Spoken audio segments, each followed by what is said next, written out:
Good evening, everyone. Welcome to another episode of दिल से heart to heart conversations.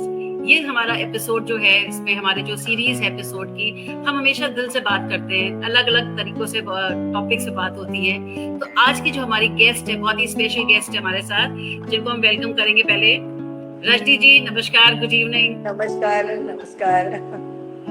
Rajni ji India की first female investigator है, जासूस हैं फीमेल, जो कि आई थिंक मुझे लगता है और आपके बाद तो कोई वो है भी नहीं जो कर रहा होगा. सबसे पहले फीमेल इन्वेस्टिगेटर आप ही हैं और आपको लेडी जेम्स बॉन्ड भी कहा जाता है, फीमेल शेरलॉक होम्स भी कहा जाता है. अलग अलग वो होते हैं, लेकिन आपको देख के लगता नहीं है कि आप एक जासूस हैं, क्योंकि हम लोग के दिमाग में ना एक जासूस की एक अलग इमेज होती है कि कैप लगा के, ब्लैक कपड़े पहन के, बैग ले जाके, गॉगल डाला है, हैट लगी है. तो आप क्या हमेशा ऐसे ही रहते हो कि जब आप जाते हो तो डिफरेंट तरह से आप ड्रेसअप रहते हो? नहीं, देखो, डिटेक्टिव अगर अलग से एंट्री करेगा ना तो लोगों को पता चलता है कोई अलग है. हाँ. लेकिन आमतौर पर आप जैसे मिक्स हो जाते हैं ना तो लोगों को पता नहीं होता है कि आप डिटेक्टिव है. ये भी बात सही है. कोई अलग ड्रेस, ये नहीं, अलग लैंग्वेज नहीं. जैसे आम लोग घूमते फिरते वैसे मैं जाती हूँ. Okay okay okay. तो मैम आपके साथ काफी लोग की टीम होगी कि मतलब आप ही अकेले पूरा लीड करते हो या आपके साथ बहुत बड़ी टीम है जो सब आपके साथ जाते हैं? नहीं, टीम है. टीम के सिवा काम नहीं हो पाता है. शुरू में जब काम किया मैंने तभी मैं अकेले करती थी. उसके बाद मेरा भाई मेरे साथ ज्वाइन हुआ. उसके बाद हमारा काम बढ़ता चला है क्योंकि लोगों के प्रॉब्लम्स बहुत पता चला. तो फिर एक एक लोग मुझे इंटरव्यू के लिए आते थे कि मैडम हमको भी इंटरेस्ट है काम करने में. तो मैं पूछती थी, पहले लोग कहीं भी जाते थे तो पूछते हैं कि एक्सपीरियंस है क्या. मैं बिना एक्सपीरियंस उनको रखती थी. उनमें क्या क्वालिटीज है, कैसे काम करते हैं, कितना अपने मुंह पे कंट्रोल रख सकते हैं कि वाइफ को भी नहीं बताना है, वो फैमिली को भी किसका काम लोग कर रहे हैं ये किसी को पता नहीं चलना चाहिए, इस तरह से कितना रख सकते हैं. ऐसे कर करके अभी 20 लोगों की हमारी एक टीम बन गई है. जिनको अलग अलग काम हम डिवाइड करते हैं. तो आपके इंडिया में और भी जगह ऑफिसेज हैं या खाली आप महाराष्ट्र बॉम्बे में ही काम करते हो? हमने अलग अलग ऑफिस नहीं निकाले, लेकिन काम सब जगह पे फॉरेन कंट्रीज में भी चलते हैं. अच्छा अच्छा अच्छा अच्छा. तो काफी इंटरेस्टिंग केसेस आते होंगे आपके पास? काफी. कभी कुछ ऐसा हुआ आपने किसी केस को मना कर दिया? नया रूप होता है हर एक केस का. तो ऐसा लगता है कि इसमें क्या हम लोग कर सकते हैं. अभी बीच में केस आई थी, काफी सालों से उनको पता नहीं था कि अपना बेटा कहाँ है. अच्छा. और उनके पिताजी गुजर गए थे. उनको फाइंड आउट करना था कि उनका एड्रेस कहाँ है, क्या है. तो किसी ने मेरा नाम रिकमेंड किया और वो लोग यहाँ के नहीं थे. तो फिर उनको कांटेक्ट करने के बाद उनके पास कुछ भी नहीं था, ना उसका नंबर था ना कुछ भी नहीं था. इतना कुछ दिमाग लगा के उनको पूरी जानकारी दे दी कि काफी दिनों के बाद उनको कुछ प्रॉपर्टी अगर डिवाइड करना है तो सबकी साइन लगती है. मेन आदमी गुजर जाते हैं तो वो सब उनको करना था और वो मिल नहीं रहा था. तब तक कुछ भी हाथ में नहीं आ रहा था. तभी इतना सारा उनको दे दिया तो बहुत वो लोग खुश हो गए.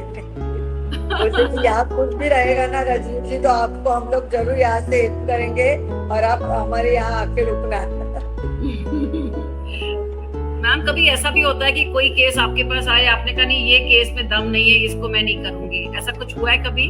आपने किसी केस को मना कर दिया? ऐसा लगता है कभी कभी शक है इनके दिमाग में, लेकिन नहीं दिया काम ना तो फिर उनको ऐसा लगता है कि मेरा काम क्यों नहीं ले रहे. ऐसा होता है तो उनके समाधान के लिए, सेटिस्फेक्शन के लिए काम लेते हैं और फिर उनको अच्छे तरीके से समझाना पड़ता है. अभी एक पर्सन आया था, उनको अपने वाइफ के ऊपर काफी शक था. हमने 2 महीना मुंबई में काम देखा, कुछ नहीं मिला. फिर वो उसकी वाइफ के बाहर गाँव गई थी, वहाँ भी उनकी कुछ फैक्ट्रीज वगैरह थी. वहाँ भी उन्होंने बोला कि मुझे वॉच करना है उनके ऊपर, मुझे लगता है कि ये बहुत शार्प है तो आपको मिलना मुश्किल है, तो भी आप उनके ऊपर निगरानी रखो. तो हमने उधर भी 2-3 महीना काम किया, लेकिन उनका बिहेवियर कुछ डाउटफुल नहीं लगा. लेकिन उसको कितना भी समझाए कि उनका कुछ नहीं है तो भी वो मानने को तैयार नहीं थे. इतना उसके मन में ये बैठा था कि नहीं उनका कुछ ना कुछ है. फिर वो एक दिन आए पैसे की बैग लेकर और बोलते हैं पैसा ले लो और आप अपने लोगों को उनके साथ भेज दो और मुझे कुछ फोटोग्राफ निकाल के दे दो, मुझे डिवोर्स चाहिए. अरे तो पूरा ऐसे लोगों को बहुत काफी समझाना पड़ता है। उसके बाद मैंने हाँ। अपने जेब से पैसा खर्चा करके पूरी तहकीकात की। पता चला अच्छा। कि उसका फ्रेंड का और उनका बिजनेस था, और इनका हम्म। माइंड डाइवर्ट करने के लिए ये सब कुछ चल रहा था ओके। कि इसका माइंड डाइवर्ट हो जाएगा बीबी के पीछे, तो ये बिजनेस में ध्यान नहीं देगा और मैं सब कमा लूंगा। और ये जब बात उनके सामने आई तभी थोड़ा सा वो सुधर गया। शक का कीड़ा बहुत बुरा होता है। वो तो हम है। कितना भी समझा दो, लेकिन कब कब क्या होता है, कभी कभी लोग बोलते नहीं ये शक की नजर से देखते हैं, लेकिन सच में उसमें कुछ ना कुछ निकलता है। और लोगों को लगता है कि अरे मुझे पहले पता नहीं था। कितना 30-35 साल शादी को होते हैं। शादी होने के बाद बेचारी औरत उनका घर का काम में, बच्चों को बड़ा करने में, सब कुछ में बिजी रहती है। तब तक अपने यहाँ हस्बैंड क्या करता है, कितने बजे आता है, किधर जाता है, किधर पैसा डालता है, कुछ भी पता नहीं है। बिल्कुल और सही जब वो बात। आती है और जब सच्चाई उनके सामने आ जाती है कि अरे इनका तो किसी और के साथ अफेयर है और ये उसके लिए इतना पैसा खर्चा कर रहा है, तब उसको ऐसा डर लगता है कि अभी मैं उनसे कैसे पूछूं। तो हिम्मत देने का, उनको फाइट करने की, अब फाइट कैसे करना है। क्योंकि शादी के बाद लोग क्या बोलते हैं, अरे मैं तो खुदकुशी करूंगी या मैं घर छोड़ के चली जाऊंगी। तो अपने को सबक सिखाना होता है हस्बैंड को। बिल्कुल तो सही। मैंने उनको इतनी हिम्मत दी। तो आप वो अभी हस्बैंड ऐसा हुआ है ना कि जो शेर था ना, वो अभी ये हो गया है, बकरी गिद्दड़ बन हो गया गया। है। हाँ। उनके सामने तो ये सब बातें होती है कि लोगों को हिम्मत देने का भी मैं काम करती हूँ। आपने अभी तक 70,000 80,000 ज्यादा केसेस सॉल्व कर लिए हैं ना? 85,000 के ऊपर हो गए अभी केसेस। My God. इसमें से कुछ ऐसे लोगों केसेस है के जब मैंने करियर शुरू किया तभी मुझे पता नहीं था कि इतने सब लोगों के प्रॉब्लम्स रहेंगे। लेकिन हाँ। रोज देखती हूँ ना, चार पांच केसेस आते हैं, उसमें कुछ सीखना मिलता है। कभी शादी पक्की होती है, शादी के बारे में इंक्वायरी करनी होती है कि लड़की का पहले से कोई अफेयर है क्या, शादी क्यों हाँ। करना चाहती है, अगर कहीं अफेयर है तो घर वाले उनको फोर्स कर रहे हैं क्या, ये सब छानबीन करना होता है। शादी के बाद पति पत्नी जब लेट होते हैं काम पे आने के लिए, तभी सब कुछ डिटेल्स निकालना कि क्यों लेट हो रहा है, किसमें इन्वॉल्व है क्या, कि सच में काम के बहाने उसका लेट होना शुरू हो गया है। हस्बैंड कभी चुपके चुपके मोबाइल यूज कर रहा है, लेट आना है, छुपा के कहीं कुछ बातें करता है, तो वाइफ को शक आता है। तो वो सच्चाई क्या है जानने के लिए स्कूल कॉलेज में जाने वाले बच्चे हैं, वो काफी कुछ गड़बड़ करते हैं। आजकल पासवर्ड है, बच्चों के बारे में कुछ भी पता नहीं चलता है कि उनका फ्रेंड सर्कल क्या है, वो क्या कर रहे हैं। तो उनकी छानबीन करने के लिए पेरेंट्स आते हैं। जब कंपनी में कोई प्रॉब्लम्स होते हैं, किसी को बड़े पोस्ट पे रखना है, तो उन्होंने कंपनी पहले क्यों छोड़ी है, उनको क्या करना है, या किसी के साथ पार्टनरशिप करनी है, उनका बैकग्राउंड कैसे है। कभी कभी लोग शो दिखाते कि कई मिनिस्टर के पास जाते हैं, मैं बहुत बड़े मिनिस्टर से मेरा नजदीक का रिश्ता है, मैं आपका ये काम करके दूंगा। लोग थोड़ा थोड़ा पैसा देते। एक आदमी ने तो कम से कम 65 लाख तक दिया था। उसके बाद उनको शक आया कि मुझे डाउट आ रहा है, तो मुझे देखना है कि आदमी का कहाँ तक पहुंच है। और देखा तो पता चला कि ये ऐसे लोगों को, बहुत लोगों को उल्लू बना रहा है। कि वो सच्चाई, मैंने बोला वो मिनिस्टर उनको जानता भी नहीं, वो बंगले के अंदर जाता है, बाहर आता है, आप लोगों को लगता है उनसे बात करके आता है। तो ऐसे भी लोग होते हैं, किसी को बदनाम करने के लिए पैसा बाहर का बाहर खाते हैं। कभी कभी उनके कोई एजेंट रहते हैं, उनके बारे में भी हम लोगों के बारे में कंप्लेंट आती है कि इतना पैसा मांग रहे हैं, क्या करने का। तो अलग इसके लिए अपने यहाँ डिटेक्टिव को लाइसेंस नहीं दिया जाता है कि डिटेक्टिव बहुत शार्प होते हैं, बहुत अच्छे तरीके से इन्वेस्टिगेशन करते हैं और आदमी पकड़ा जाता है। इसके लिए अपने देश में डिटेक्टिव के लिए लाइसेंस नहीं है, फॉरेन कंट्रीज में डिटेक्टिव के लिए लाइसेंस है। और लाइसेंस के बलबूते पे हमें अगर पता चला कि ये आदमी गलत है, उसको उसने फ्रॉड किया है, वो फरार है, और हमने वहां से पकड़ के भी लाया, तो हमको ये नहीं है, अथॉरिटी नहीं है कि हम उसको पकड़ के पुलिस के सामने लेके आए। और कभी कभी ऐसा होता है कि जब ये लोग पुलिस के पास जाते हैं, उनमें से कोई आदमी अगर मिला जुला हो, तो जो जिसके बारे में हमने सब कुछ बताया है, वो आदमी कैसे भाग जाता है और बोलते हैं वो टॉयलेट वॉशरूम गया और निकल गया। तो ऐसा होता है। तो अगर पुलिस हम लोगों को परमिशन देती है तो उनका आधा काम हम लोग कम कर सकते हैं, लेकिन ये नहीं होता है हमारे देश में। अभी तक ऐसा सीरियसली नहीं। के बारे में नहीं सोचा है किसी ने। हाँ, ये तो खैर है। तो इसमें लेकिन मैंने आपने बताया भी ये केसेस आप करते हो, तो ये तो बहुत सारे मतलब हर सेक्टर में आपको उसमें कुछ ना कुछ केसेस चल ही रहे हैं आपके इसमें तो। जी जी। इसमें कोई मर्डर के भी केसेस आते हैं, मर्डर या कुछ इस तरह के भी? हाँ की ना, मर्डर केस तो मेरे स्टार्टिंग के करियर में मैंने की थी। जिस औरत ने अपने हस्बैंड को और बेटे को मारा था, और उनका हाँ। इन्वेस्टिगेशन जिसने मारा था वो आदमी उस औरत को मिलने आता है कि नहीं, ये अच्छा, मुझे अच्छा। देखना था। और ये हाँ। देखने के लिए उन लोगों ने मुझे हायर किया था। हमने बाहर से बहुत सारी इन्वेस्टिगेशन करने की कोशिश की, लेकिन कुछ पता नहीं चल रहा था। फिर उनके घर में मैं सर्वेंट बनकर गई, और सर्वेंट बनकर 3-4 महीने रुकी। जो कोई आते उनके फोटोग्राफ्स निकालना, वो उनको दे देना कि यही पर्सन है क्या। फिर उन्होंने जो हुलिया बताया था कि ये ऐसा ऐसा आदमी है, फिर मैंने पूरी तरह से देखा उसको। एक बार वो आया, दोनों का झगड़ा हुआ, चला गया। सेकंड टाइम जब आया तभी मुझे लगा कि वापस आने वाला नहीं है। तो मैंने फिर, दिमाग बहुत तेज होना चाहिए डिटेक्टिव का। तो अभी क्या करूं, बिल्कुल। कैसे उन लोगों को, तभी मोबाइल भी नहीं थे कि चुपके से कहीं जाके फोन करे। तो मैंने फिर मेरे पैरों पे छुरी गिराई, खून आने लगा। फिर उसने बोला अरे जाओ आप नीचे से बैंडेज लगा के आना। फिर मैं नीचे गई, कॉइन डाल के फोन किया उन लोगों को कि भाई वो बंदा आया है और अभी निकल जाएगा, तो हाथ में आना मुश्किल है, और मुझे भी यहाँ रहना ज्यादा ठीक नहीं है। तो उन्होंने बोला हाँ। कि ठीक है, और फिर आधा घंटे में वो लोग आए, पुलिस उनको पकड़ के लेके गए। तो ओके, ऐसे लेकिन इतना डर भी तो रहता है कि कहीं आप पकड़े ना जाओ। आप फोटो कैसे खींचते होगे वहां पे अंदर, घर वो के तो अंदर? स्पाई कैमरे रहते हैं ना, पता नहीं चलता है। चश्मे में रहता। चश्मे में, कांच का चश्मा, पेन में कैमरा रहता है तो पता चलता है, लेकिन उससे भी छोटे छोटे ऐसी चीज होती है हाँ, हाँ, कि लोगों को हाँ, नहीं राइट। याद रहता है कि यहाँ कुछ कैमरा बिठाया होगा और अपना सब फोन हाँ। खोल देगा, वैसे होता है। ओफो, ये तो बड़ा इंटरेस्टिंग चीज है। आजकल आप तो कभी लोग इतने पकड़े भी अलर्ट गए? है कि वो अपने पीठ पीछे क्या हो रहा है। तो कई हाँ, जगह पे रूम में अपनी जगह पे अपनी वाइफ या अपने हस्बैंड के बारे में कुछ जानना है, तो ऐसी जगह हाँ। पे लगाते हैं कि उनको तुरंत पता चलता है, फिर उसको रंगे हाथ पकड़ लेते हैं। आप और कभी पकड़े कोर्ट को गए? आप पेश। कभी पकड़े गए? हाँ। आप कभी पकड़ी गई? नहीं। खाली वो बिल निकालने के प्रॉब्लम में गलती से वो आदमी ने मेरे मेल पे भेजा, किसी को चाहिए था। तो मैंने बोला कि उनको देखना है, उनकी कैपेसिटी नहीं है कि रोज वॉच रखने के लिए।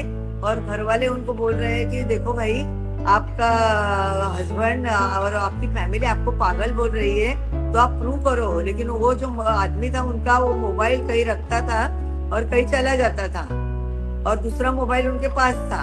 तो उन्होंने बोला अगर कोई मुझे सीडीआर देगा, सीडीआर यानी कॉल डिटेल, तो मैं हाँ, उसको कॉल पकड़ डिटेल। लेती हूँ। हाँ, हाँ। और दूसरा एक बंदा था, उनका बेटी के बारे में उनको कुछ जानकारी चाहिए थी, तो उसने, ऐसे 2 लोगों को चाहिए थे। तो मैंने, मेरे पास एक बंदा आया जब मुझे दिल्ली से अवार्ड मिला था मनिका अच्छा, जी के हाथ से, वुमेन्स एंड डेवलपमेंट के यहाँ से। और उसके बाद अच्छा। 8 दिन के बाद पुलिस आकर आकर बोली कि आपने ऐसे से गलत काम किया है। तो मैंने बोला आप मुझे पकड़ने के बदले जो कोई कॉल डिटेल्स देते हैं उनको क्यों नहीं पकड़ लेते हैं ना। हाँ, मार्केट में हाँ, चोरी का माल मिल रहा है, कहीं से भी लोग हाँ। उठा के लेते हैं क्योंकि सस्ते में मिल रहा है। और मैं हमेशा वही बात उनको पूछती थी, तो उनको इससे हेडेक जैसे हुआ था कि ये इतना आर्ग्यूमेंट क्यों करती है। लेकिन मेरा हाँ, एक ही कहना था कि ये सीडीआर मिलता कैसे है, तो जो कंपनी वाले उनको प्रोवाइड करते हैं उनको क्यों नहीं पकड़ते हैं। बिल्कुल, क्योंकि कंपनी से ही हाँ। सीडीआर निकलती है। हाँ। हाँ, अगर गलत कुछ चीज चल रही है तो आप गलती को वो संभालना। आज हमारे यहाँ ड्रग इतना हाँ, आता है, ये होता है, तभी क्यों नहीं आप पकड़ते हैं। आज कितनी लोगों के बच्चे बर्बाद हो रहे हैं। आप देखो इतना सीरियस प्रॉब्लम है, पूना में अभी इतने लोग पकड़े गए हैं, कितना बड़ा ड्रग का ये मिल गया है, तो क्यों मिला है, बिल्कुल। उसमें तो कोई ना कोई शामिल है। हाँ। तो अगर आपको पहले से पता है कि इससे बच्चे बिगड़ सकते हैं, उनकी जिंदगी बर्बाद हो सकती है। आजकल पेरेंट्स को एक ही बच्चा होता है और उनकी जिंदगी बर्बाद होने के बाद उनके हाथ में क्या रहेगा। आज बड़े बड़े लोग हैं जिनके बारे में नाम को हम नहीं ले सकते, उनके जी। ऐसे प्रॉब्लम्स हुए हैं कि वो कुछ नहीं कर सकते। तो इसमें अगर आपकी मदद होती है, या वो जिसको पता होता है कि ये ऐसा सब चल रहा है, तो अपने से 4 पैसे मिलते हैं, इसके लिए झूठे लोगों को सहारा देना और उनको सहायता करना बहुत गलत चीज है। अभी हमारा भी प्रोफेशन ऐसा है कि मुझे काफी सारी रिश्वत मिल सकती है, मैं मेरा बंगला बना सकती हूँ, लेकिन नहीं, अपनी जिंदगी में मरने के बाद 6 फुट जगह ही लगती है। लेकिन आपको और लोग साथ में ऑफर कुछ जरूर भी नहीं करते आता होंगे। है। ये अगर सोच हर एक की होगी ना तो दुनिया पूरी बदल जाएगी। लेकिन रजनी जी, आपको लोग रिश्वत तो जरूर देते होंगे कि ये मेरा काम कर दो, ये कर दो, ऐसे काफी हाँ, होते होंगे केसेस, है बराबर ना? है। हाँ, लेकिन लेकिन अभी ये लोगों को बताइए। मालूम है कि ये पैसे से खरीदने वाली चीज नहीं है। हाँ, बिल्कुल मैं सही, तुरंत बिल्कुल बोलती ये सही। बैग लेकर निकल जाइए, आप मुझे खरीदोगे लेकिन मैं किसी की जिंदगी बर्बाद नहीं करना चाहती है झूठा अच्छा, रिपोर्ट आपके पास देकर। काफी हाई प्रोफाइल केसेस भी आते होंगे, जी, पॉलिटिशियंस, बॉलीवुड, इन सब के पॉलिटिशियंस भी। है, बहुत सारे हैं, किसी का नाम लेना बहुत गलत है। पॉलिटिशियंस है, एक्टर्स है, फिल्म इंडस्ट्री के बहुत बड़े बड़े नाम है, सब अच्छा, अच्छा, हमारे साथ अच्छा। कांटेक्ट में रहते हैं, पूछते हैं कि मेरा ये काम है, आप करके देंगे क्या। कभी एक्टिंग के बहाने, शूटिंग के बहाने कौन कहीं जाता है क्या है, तो सब जानकारी उनको चाहिए। कभी अच्छा, कभी अच्छा, रात भर अच्छा। शूटिंग चल रही है, ऐसे बोल के किसी के घर में जाना, या गाड़ी में बिठाकर किसी हाँ, के साथ रिलेशन रखना, ऐसे भी बातें होती है। हाँ। फिर इन लोगों को अच्छा, अगर अच्छा, अंधे हाथ अच्छा। पकड़ना है तो उनको इन्फॉर्म करने का कि भाई आए हैं वो लोग। हाँ। अच्छा, ये बताइए, जैसे हम लोग मूवीज में देखते हैं जो जासूस होते हैं वो अलग अलग वेश धारण करके, कभी कोई सब्जी वाला बना है, कभी कोई कुछ बना है, आपने भी कुछ ऐसे किए हैं काफी? मैंने प्रेग्नेंट लेडी का किया है, का रोल किया है, पागल का किया है, उसके बाद कपड़े बेचने पागल वाली का भी होती किया है है? ना। हाँ, सब रोल किए, ड्रामा करना आना चाहिए। कभी आप पकड़े गए तो वो मैं नहीं हूँ, ये दिखाना आपके तो फेस आपको पे आपको चाहिए। डर नहीं लगता है? डर नहीं लगता आपको? डर वर्ड मेरे डिक्शनरी में नहीं है। ये वेरी गुड, वेरी गुड। अच्छा, ये क्योंकि बताइए ना जैसे। लोग देखते हैं कि आप कितने डरे हुए हैं। अगर किसी ने हाँ, मुझे बोला कि आपको हमें मारना है तो मैं बोलती हूँ मैं नीचे आती हूँ, चला दो, लेकिन मैं मर जाऊंगी और आपको भी कुछ तो होने वाला है, क्योंकि मेरा कोई दुश्मन है, मैं लेके जाऊंगी। हाँ, क्योंकि दुश्मन तो होंगे जरूर आपके।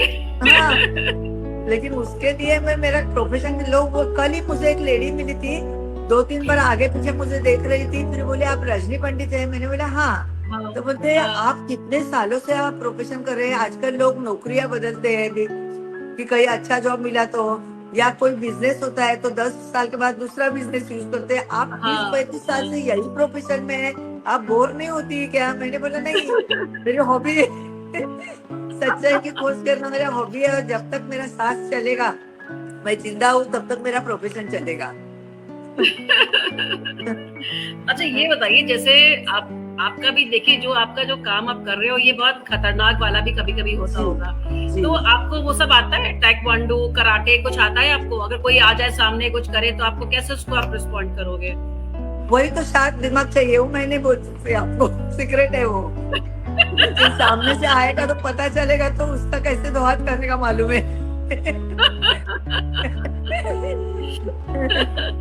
अच्छा, ये बताइए, जैसे आपका इस आज संडे, आज भी अभी आपकी मीटिंग है हमारे इंटरव्यू के बाद, आपकी छुट्टी कब होती है? आप कभी रेस्ट कर लेते हो कि नहीं लेते हो? रेस्ट नहीं करती हूँ, कहीं छुट्टियों पे बाहर नहीं जाती हूँ। क्यों कभी नहीं जाती प्रोग्राम हैं? के लिए भी गई, अभी ये मार्च में सब लेडीज का प्रोग्राम होता है, या बीच में कहीं मेहमान हाँ, करके बुलाते हैं, तभी भी सुबह हाँ। जाके शाम को मैं रिटर्न आती हूँ। अगर मॉर्निंग का ये होगा तो रात को निकलती हूँ, मॉर्निंग का प्रोग्राम खत्म करके 12-12:30 बजे तक घर तक आती हूँ। आप कहीं घूमने नहीं जाते हो? कहीं जाने का टाइम नहीं मिलता है। अगर आधे रास्ते में जाती हूँ ना, तो भी लोग बोलते हैं मेरा अर्जेंट काम है मैडम, कैसे भी करके आप आइए, आपको 50 दुगना पैसा देते हैं। लेकिन आपके सिवा हमारा कोई सहारा नहीं है, ऐसे बोलते तो क्या करने का, लोगों के लिए तो काम है ना, और तो आप काम ही मूवीज मेरा भी नहीं देखते परमेश्वर होगे? है। आप हाँ, पिक्चर भी नहीं देखते होगे? पिक्चर भी नहीं देखते होगे आप? पिक्चर नहीं, ड्रामा नहीं, मेरी सहेलियों का नाटक आते हैं, प्रोग्राम के लिए बुलाते हैं कि आप तो 3 घंटे में भी बैठ नहीं सकती हूँ, फोन आते हैं कंटिन्यू, इसका रिपोर्ट क्या है, उसका रिपोर्ट क्या है, तो डिस्टर्ब लोगों को होगा तो कैसे बैठू वहां जाके। सही बात है, सही और बात मेरा है। फोन आपको कभी भी, आप रात को 12 बजे करो, 2 बजे करो, मैं कभी भी फोन उठाती है, मेरा कभी साइलेंट पे फोन नहीं रहता है। ये तो और अच्छी ज्यादा बात से है। ज्यादा क्या? 2 रिंग में मैं फोन उठाती हूँ, मुझे किसी को वेटिंग के लिए रखना अच्छा नहीं लगता है। कोई ऐसा केस बताइए जो बहुत इंटरेस्टिंग रहा हो, काफी आपने उसे बहुत मेहनत करी हो, काफी लंबा टाइम में वो सॉल्व हुआ हो, कोई ऐसा केस है, कोई डिफरेंट सा केस का? एक बिजनेसमैन थे, उनके जब ऑडिट होता है तभी पता चलता है कि अपना कितना लॉस हुआ है। हाँ। और उनको पता चला कि 6-7 करोड़ का हमारा लॉस हुआ है। ओहो। लेकिन ये किसने किया है कुछ पता नहीं चल रहा था, कौन संभाल रहा है, और कोई कुछ किसी के बारे में बोल नहीं रहे थे। तो उन्होंने बोला कि मैडम आप मेरा काम करके दे सकते हैं क्या? तो मैंने बोल दे, आप मुझे कंपनी में रख सकते हैं तो फिर हम लोग काम कर सकते हैं कि अंदर क्या चल रहा है, आपके पीठ पीछे कौन क्या बात कर रहा है, आपस में क्या बातें होती। तो जब हम कंपनी में 6-7 महीने काम कर रहे थे तभी पता चला कि उनका जो साला था, वाइफ का भाई, हाँ। उसको बहुत बुरी आदतें थी और उसने बहुत बड़ा फ्रॉड करके सबको मुंह दबा के रखा था कि आप मेरे खिलाफ बोलोगे तो आपको कंपनी से निकाल देंगे। तो उसके लिए कोई बोलते नहीं थे। तो जब मैंने उनको ये बताया तो बेचारे आगे क्या कर सकते हैं कि बीबी का भाई है और करोड़ों लाखों का बिजनेस है, करोड़ों का बिजनेस है, तो कुछ बोल भी नहीं सकते। तो वो काम तो उनका करके दिया था वो, लेकिन 6-7 महीने आराम से उसमें गए थे मेरे। अच्छा अच्छा अच्छा। हाँ। तो मतलब लेकिन 6-7 महीने बहुत बड़ा टाइम होता है कोई केस को हाँ, सॉल्व फिर करने बोर हो जाते हैं। काम जितना जल्दी हो जाता है ना उतना मुझे टेंशन का मेरा कम हो जाता है। हाँ और जब तक हाँ। काम नहीं होता है ना मुझे पूरा दिन वही किसका काम कैसा खत्म होगा वो टेंशन रहता है।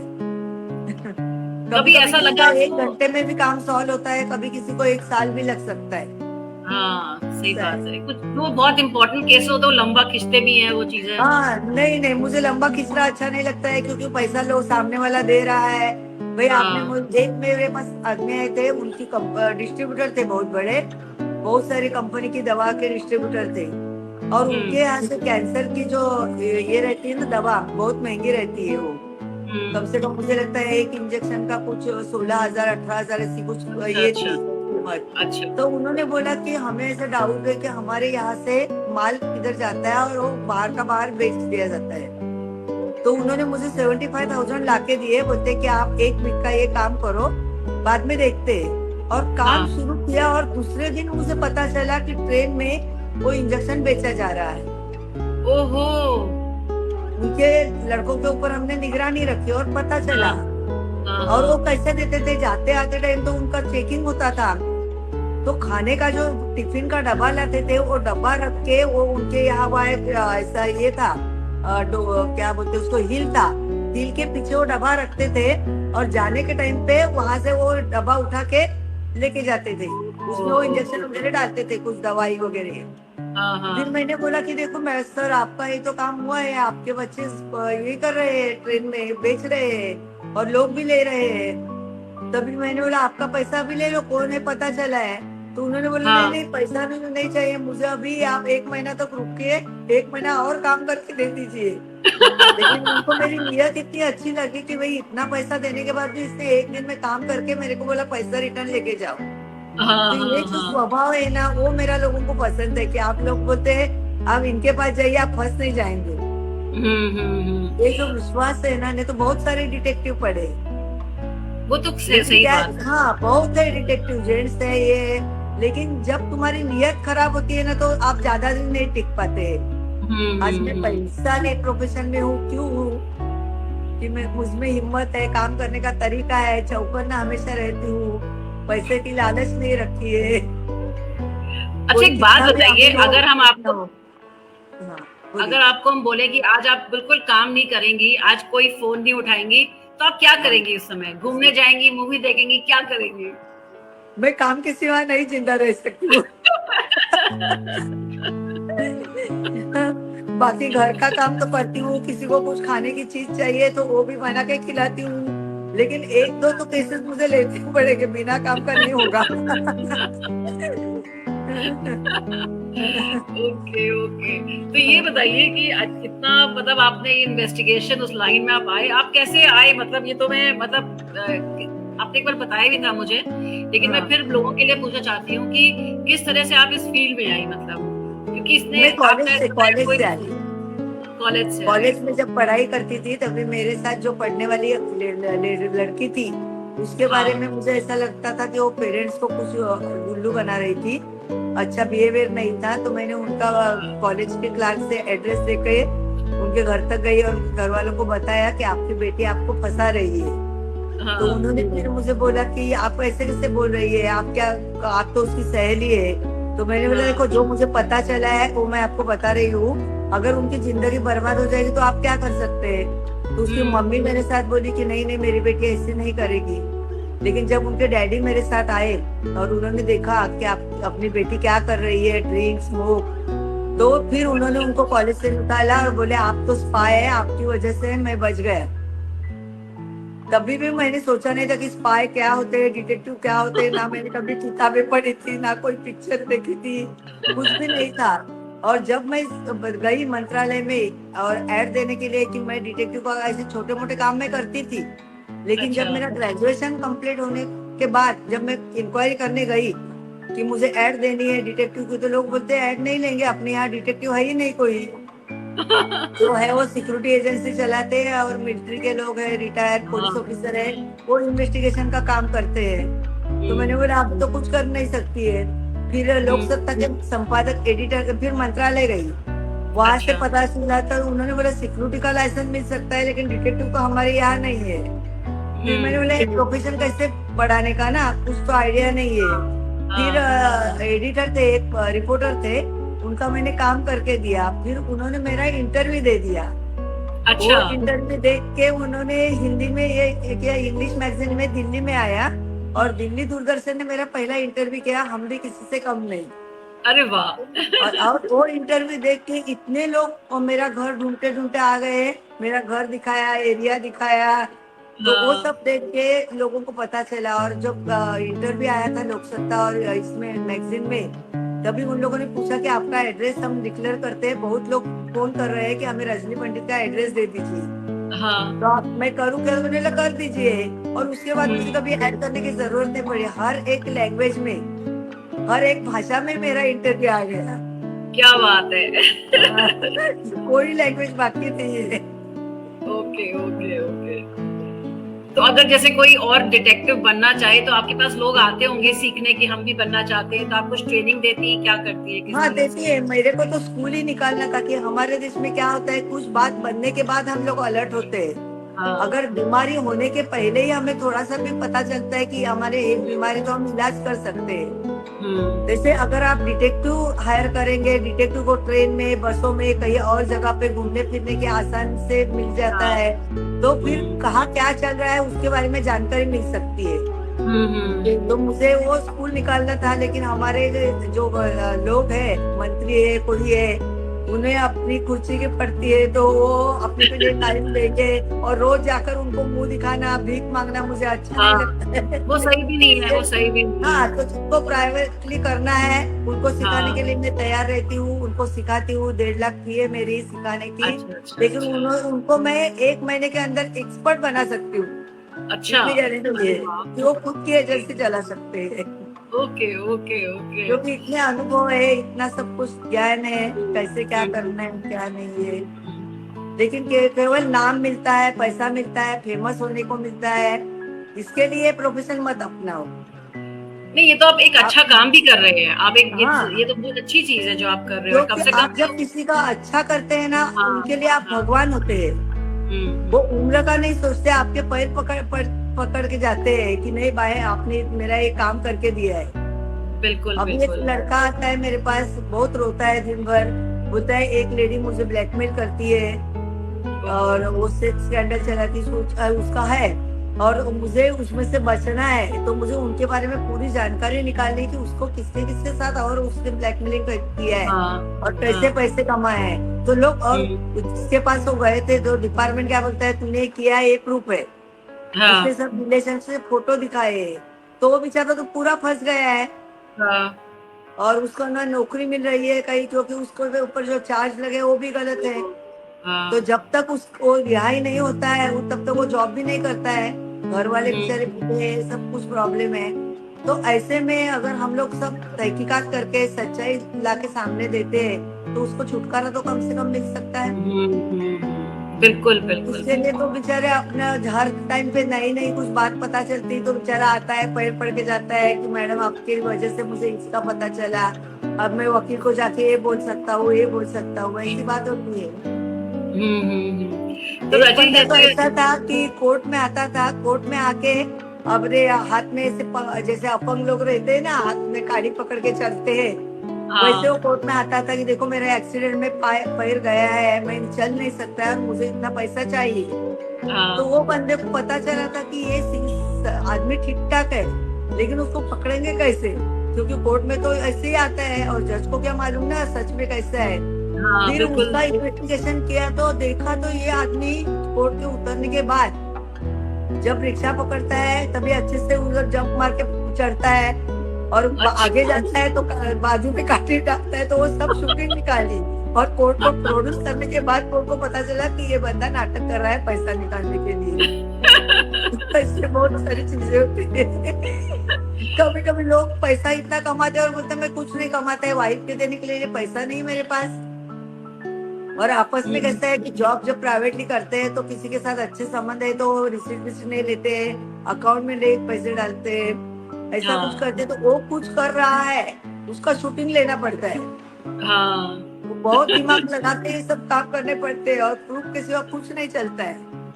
अभी लोग बोलते हैं कि कोर्ट में बोलते हैं अरे आपने उसकी ये तस्वीर कैसी निकाली, शूटिंग कैसे की, उसकी प्राइवेसी छेड़छाड़ की है। लेकिन अगर कोई लेडी घर में किसी को लेके आती है, 498 जैसा कानून है कि झूठे इल्जाम लगा के किसी को फंसाया जाता है, तो उनके लिए कैमरा हेल्पफुल है कि वो कुछ भी नहीं करता है फिर भी उसको प्रॉब्लम में वो लगती है। एक तो औरत ऐसी थी कि हस्बैंड जॉब करता था, दोनों अलग रहते थे कि उसको सास ससुर नहीं चाहिए थे, फिर भी वो बोलती थी तू काम भी मत कर, मुझे कॉफी लाके दे, मुझे चाय लाके दे, मेरे लिए नाश्ता बना, और नहीं सुना तो टीवी तोड़ने का, कंप्यूटर फेंक देने का। अरे तो इतना बेचारा तो थक गया था कि बोलते पेरेंट्स मेरे बूढ़े हैं, उनको मिलना है, इसको संभालना है, और हमेशा मुझे बोलती है कि तेरे पेरेंट्स को और तुमको अंदर डालूंगी। तो मैंने बोला तो आपको कैमरा ही बिठाना पड़ेगा, तो कैमरा देखेगी तो कैमरा भी फोड़ देगी। तो मैंने बोला मार्केट में स्पाई कैमरे बहुत मिलते हैं, ऐसी जगह छुपा दो कि उसको पता नहीं चलेगा। और वैसे करने के बाद बेचारे ने प्रूफ सामने लाया तभी वो चुप हो गई। लेकिन उसका कितना नुकसान हुआ, बहुत तमाशा करते हैं बाप रे।